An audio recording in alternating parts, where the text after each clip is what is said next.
if you know the Lord of the Rings, you know about the four hobbits that make up the Fellowship. You've got Frodo, Sam, Merry, Pippin.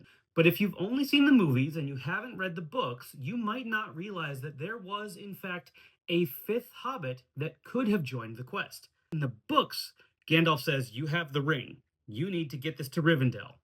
You should probably leave sometime in the next few months. I'll meet you back here. If I don't show up, make sure you leave by fall." So Frodo's plan is very simple. He's going to sell Bag End and then move out east to be with his Buckland relations. And so they purchase this house in Crick Hollow on the borders of the Old Forest. Now, the people who leave Bag End are Frodo, Sam, and in this case, Pippin. And Merry and another one of their friends has already gone ahead to Crick Hollow. That friend's name is Fredegar Bolger.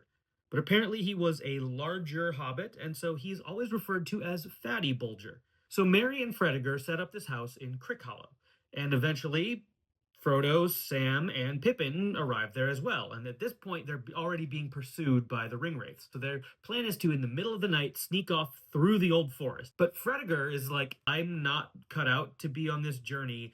Is there anything else I can do to help?" And they decide, you know what, Freddy, I'll say Freddy, not Fatty. Freddy, you just stay in the house. Have the lights on. Make it seem like somebody's living here, right? And that way, these people who are after Frodo, they might think that he's still here. And the Nazgul, they actually come to the house at Crick Hollow. And when they do, they break in, only to find that Freddy has left already. He left through the back door and he had sprinted across the fields. And he got into like this watchtower and he was like, "There's enemies, there's somebody breaking in, you got to do something." That rouses all the hobbits up and they start this guard going. And the Nazgul are like, "Okay, we've been caught. All right, we got to go." And they bolt out in the middle of the night. And so Freddy does his job. That's not the last that we hear of Freddy.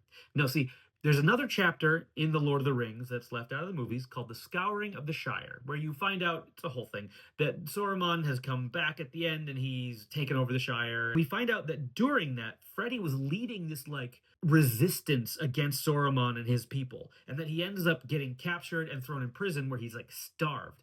And they even make a point to say that when Freddy leaves, yeah, they can't actually call him Fatty anymore because the name doesn't apply. He's so emaciated from this imprisonment that he had. But yeah, we have this whole other hobbit that, had he made a few different choices, he could have gone along the path with them. It's just very interesting to know that there is another hobbit that didn't quite make it into the movies.